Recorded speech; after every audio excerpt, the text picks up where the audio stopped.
My name is Pam Cornell, and I actually came to Howard Community College in 1978, June 17th to be precise. And I came as the Director of Admissions, and at that time, we were still fairly new because our first classes didn't start until 1970. And we had very little high school students, very few high school students here. We were mostly an adult populated college. And what I was hired to do was to specifically increase the high school enrollment. Enrollment for all other populations too, but specifically the high school enrollment. At that time, counselors were still sending students to Catonsville Community College because they didn't know we existed, primarily.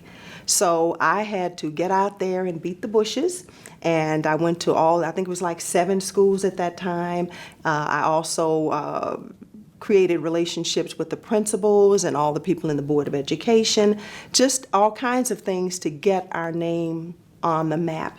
Anything that was needed in the community, I judged the junior miss pageant, I was on the Speakers Bureau, just anything. I talked with the Chamber of Commerce and different organizations, anything where I could say I represent Howard Community College. That was, it was a different time from now because we were so small across the college that every employee knew every other employee by first and last name and what area they worked in. So it was just a different time. And of course now we're so much larger, so there's so many people I don't know. But that helped a lot because if I needed something, I knew exactly who I needed it from and I could give you a call.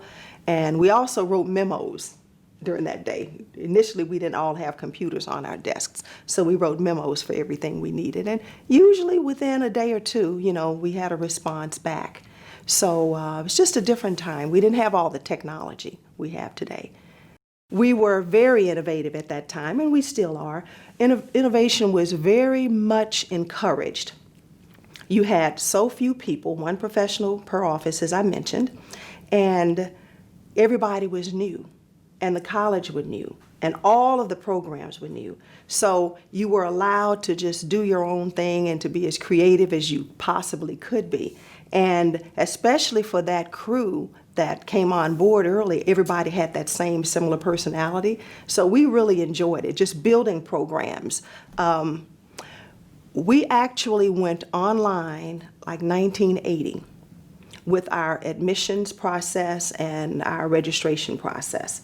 That was way before the 4-year universities in the areas did that because they called me to say, how did you do it? So we also, from the standpoint of admissions, I was able to start the very first dual high school enrollment program. So seniors could come here, spend their senior year, get a freshman equivalency, end of the freshman year equivalency here, and also their actual high school diploma at the same time. We didn't have any scholarship program, so I was allowed to start a scholarship program. We didn't have any honors recognition, so I was able to start a program just to honor the students who had been doing so well. So we really just appreciated the fact that, whatever we came up with, we were allowed to do that. The Silas Kraft Collegians program was actually an idea that was born from a former chairperson of the Board of Trustees. And they talked about it on the board level for quite a while, and then at some point they decided, well, we really need to get this thing up and running and get it off the ground, and they asked me to run the program. And the Vice President of Academic Affairs at that time, nor I, were from Howard County, so we didn't know who the namesake should be.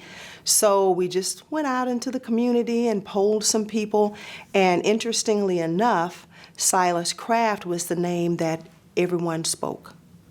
And it wasn't so much because of his credentials, which were outstanding. He was a principal.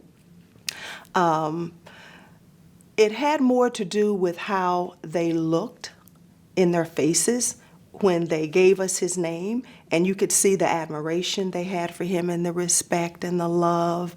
And so the VPAA, who was Ron Roberson at that time, and I, talked about that, and it was like, yeah, this is the person. This is the person that we need to use as a namesake. And we're so fortunate we did, because the community has rallied around the program so significantly.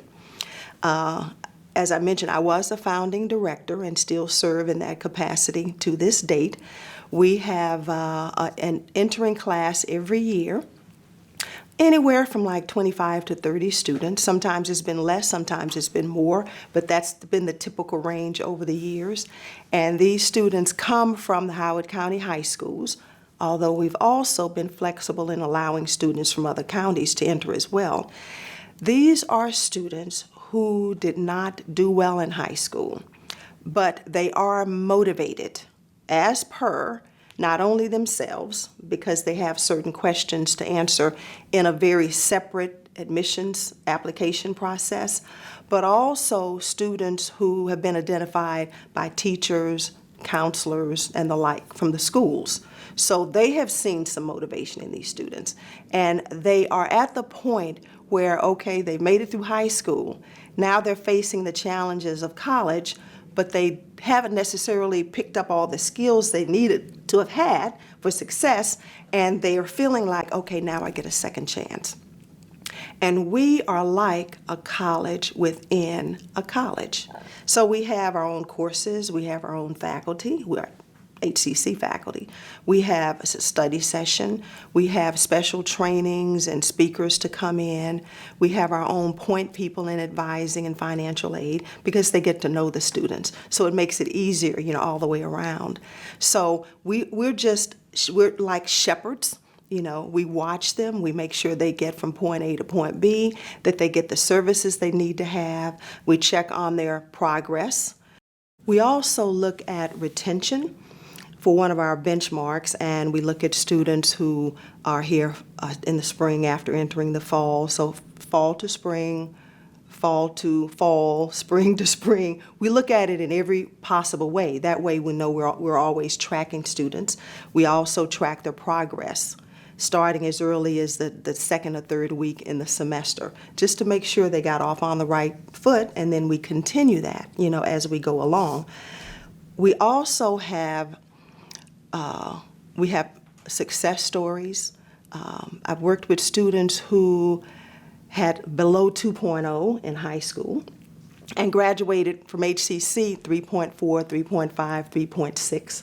I've even had students who, after leaving here, transferred, got a 4-year degree, and were in fields of work, who are applying in fields of work that required really top clearances.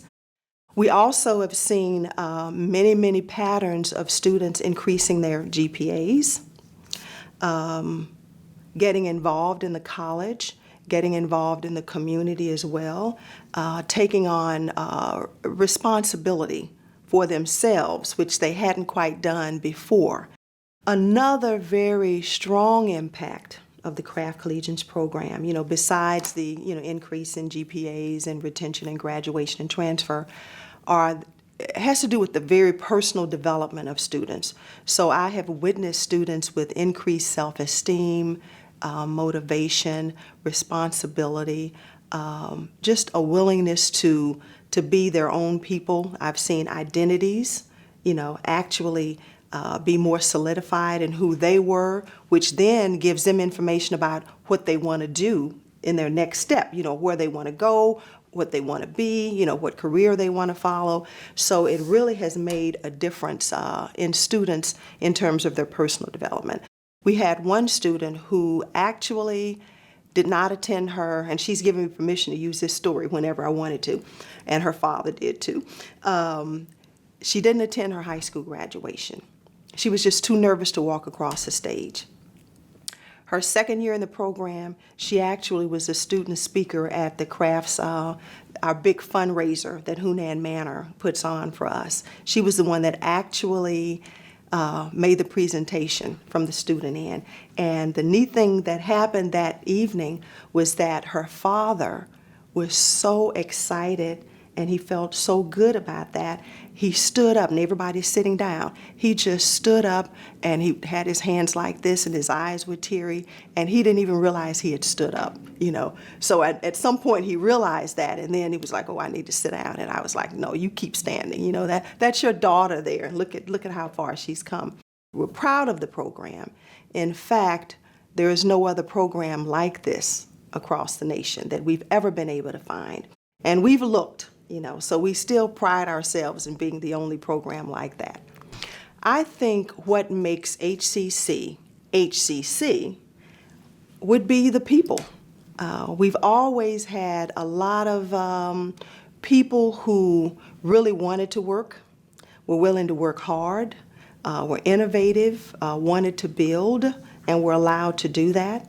We've always had people, I think, that are people, so they get along well with others.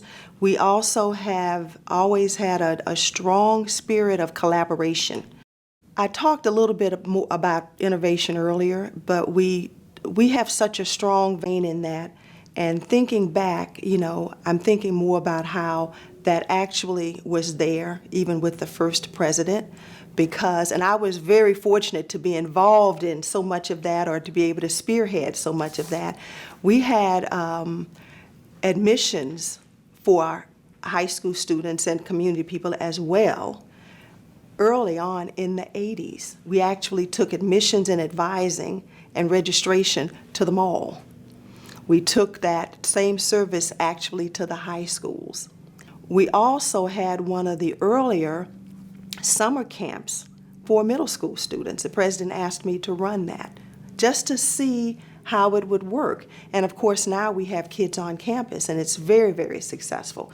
So we were piloting a lot of things in the earlier years that now I see they did well and people have continued them and they've continued to grow. One of the things that, one of the many things, let me correct myself, that I'm so proud of HCC for is that we have always had really outstanding middle states accreditation evaluations. That's a very strenuous process, as everybody knows, on both ends, because I was able to be an evaluator for several community colleges in different roles in the past years, over the years. And as an evaluator of a number of colleges that perhaps did not fulfill their mission statements as well as they needed to, or their strategic plans as well as they should have, I especially was aware what an absolutely outstanding job we've always done in those areas in terms of preparing all the documentation that's needed. So I've just always been very proud of that, because we work hard, and then that's an opportunity that we get to receive that credit and feel good about it.